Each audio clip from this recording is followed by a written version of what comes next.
ನಡೀತಾ ಇರೋಂಥ ಪಕ್ಷದಲ್ಲಿ ಯಾವ ರೀತಿ ಅದರ ಪರಿಣಾಮ ಅದೇನು? ಇಲ್ಲ, ಈಗಾಗಲೇ ನಾವು ಮಾತಾಡಿದ್ದೇವೆ. ಅದಕ್ಕೂ ನಾನು ಮೊನ್ನೆ ಪ್ರೆಸ್ ಕಾನ್ಫರೆನ್ಸ್ ಮಾಡಿ ಹೇಳಿದ್ದೇನೆ. ಆಗ ನಾವೆಲ್ಲ ಇಂಡಿಯಾ ಎಲ್ಲ ಪಾರ್ಟೀಸ್ ಒಕ್ಕಟ್ಟಾಗಿ ಈ ಚುನಾವಣೆಯಲ್ಲಿ ಒಂದಾಗಿ ಹೋರಾಟ ಮಾಡೋಣ ಅಂತಕ್ಕಂಥದ್ದನ್ನು ನಿರ್ಣಯ ತಗೊಂಡಿದ್ದೇವೆ. ಅದೇ ರೀತಿಯಾಗಿ ನಾವು ಕೆಲಸ ಮಾಡ್ತಾ ಇದ್ದೇವೆ. ಮತ್ತೀಗ ನಾನು ಡೆಲ್ಲಿಗೆ ಹೋಗ್ತಾ ಇದ್ದೇನೆ. ಹೋಗಿ ನಾಳೆ ನಮ್ಮದೆಲ್ಲ ಪಾರ್ಟಿಗಳು ಅನೇಕ ಘಟಕಗಳ ಮೀಟಿಂಗ್ ಇದೆ. ಆ ಎಲ್ಲ ಘಟಕಗಳ ಮೀಟಿಂಗನ್ನು ಕರೆದು ನಾವು ಏನೇನು ಕೆಲಸ ಯಾರಿಗೆ ಕೊಡಬೇಕು ಕೊಡ್ತೇವೆ. ಈಗಾಗಲೇ ನಾವು ಕಾನ್ಸ್ಟಿಟ್ಯೂನ್ಸಿ ವಾಯ್ಸ್ ಅಬ್ಸರ್ವರ್ ಹಾಕಿದ್ದೇವೆ ಸುಮಾರು ಕ್ಕಿಂತಲೂ ಮೇಲೆ. ಅದೇ ರೀತಿಯಾಗಿ ಜಿಲ್ಲಾವಾರು ಹಾಕಿದ್ದೇವೆ.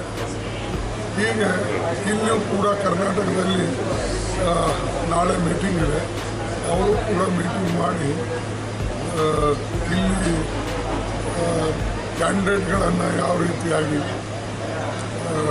ಫಿಕ್ಸ್ ಮಾಡಬೇಕು ಇದು ಎಲ್ಲನೂ ಕೂಡ ಕರ್ನಾಟಕ ರಾಜ್ಯದಲ್ಲಿ ಮಾಡ್ತಾರೆ. ಬೇರೆ ಕಡೆಯೂ ಕೂಡ ಈಗಾಗಲೇ ಕೆಲಸ ನಡೆದಿದೆ.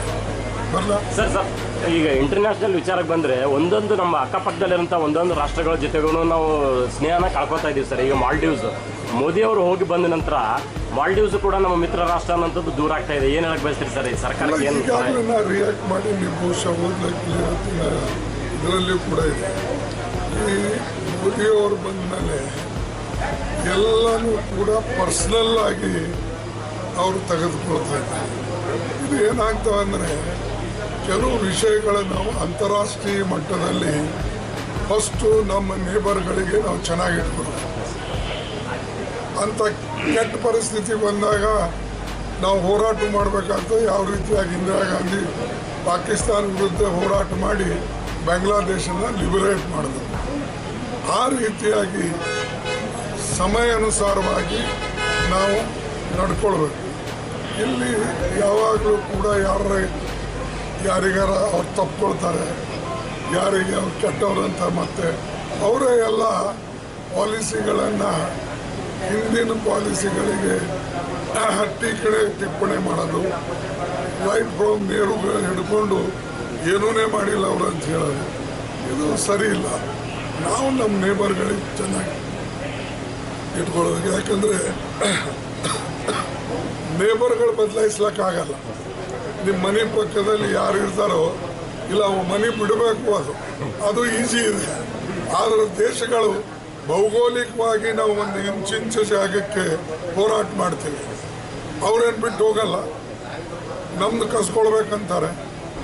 ಅದಕ್ಕಾಗಿ ನಾವು ನಮ್ಮ ನೇಬರ್ಸನ್ನು ಬದಲಾವಣೆ ಮಾಡೋಕ್ಕಾಗೋದಿಲ್ಲ. ಯಾವುದೇ ರೀತಿಯಲ್ಲಿ ನಾವು ಒಂದಾಗಿ ಹೋಗಬೇಕು. ಮತ್ತು ಅವ್ರು ನಮ್ಮ ಮೈ ಮೇಲೆ ನಮ್ಮ ರಾಷ್ಟ್ರಕ್ಕೆ ತೊಂದರೆ ಬಂದಾಗ ನಾವು ದೇಶದ ಐಕ್ಯತೆಗಾಗಿ ಮತ್ತು ದೇಶದ ಸುರಕ್ಷತೆಗಾಗಿ ಹೋರಾಟ ಕೂಡ ಮಾಡಬೇಕಾಗ್ತದೆ. ಅದರಲ್ಲಿ ಎರಡನೇ ಮಾತಿಲ್ಲ. ರಾಜ್ಯದಲ್ಲಿ ಯಾಕಂದ್ರೆ 3 ಜನ DCM ಸ್ಥಾನ ಕೇಳಿ ಬರ್ತಾ ಇದೆ ಸರ್. ಅವ್ರಿಗೆ ಕೇಳಿ ಸಿದ್ದರಾಮಯ್ಯ ಅಥವಾ ಶಿವಕುಮಾರ್ ಬಂದಾಗ ಅವ್ರಿಗೆ ಕೇಳಿದ್ರೆ ನಮ್ಗೆ ಅಲ್ಲ, AICC ಅಧ್ಯಕ್ಷ ತಮ್ಮ ಅಂಗಳಕ್ಕೆ ಬಂದಿದೆಯಾ ಈ ವಿಷಯ ಅಂತ? AICC ಅಧ್ಯಕ್ಷಕ್ಕೆ ಬಂದಿರಲ್ಲ, ನಿಮ್ಮ ಅಂಗಳಕ್ಕೆ ಬಂದಿಲ್ಲ. ನನ್ನ ಹತ್ರ ಏನಾದ್ರು ಬರ್ತದೆ, ಬಂದಿಲ್ಲ. ಸುಮ್ಮನೆ ನೋಡಿ, ಹೋದ ಮೇಲೆ ಅಥವಾ ಇಂಥ ಎಲೆಕ್ಷನ್ ಟೈಮ್ನಲ್ಲಿ ಇಂಥ ವಿಚಾರಗಳನ್ನು ನಾವು ಪದೇ ಪದೇ ತರಬಾರ್ದು.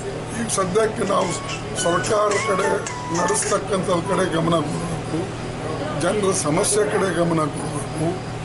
ನಾವೇನು ಮಾತುಗಳನ್ನು ಕೊಟ್ಟಿದ್ದೇವೆ, ಗ್ಯಾರಂಟಿಗಳು ಕೊಟ್ಟಿದ್ದೇವೆ, ಅದನ್ನು ಇಂಪ್ಲಿಮೆಂಟ್ ಮಾಡೋದ ಕಡೆ ಅನುಷ್ಠಾನ ತರೋದರಲ್ಲಿ ನಮ್ಮ ಗುರಿಯಾಗಿರಬೇಕು. ಈಗಾಗಲೇ ಮಾಡ್ತಾ ಇದ್ದಾರೆ ಪ್ರಯತ್ನ ಸಿದ್ದರಾಮಯ್ಯ ಅವರು. This video is sponsored by Mahalakshmi Jewelers, Manu Multi Speciality Hospital, KBN University, Shaheen Group of Institutions, Surat Khazana, Al Sharia Group of Institutions, and by Big Neuropsychiatry Hospital.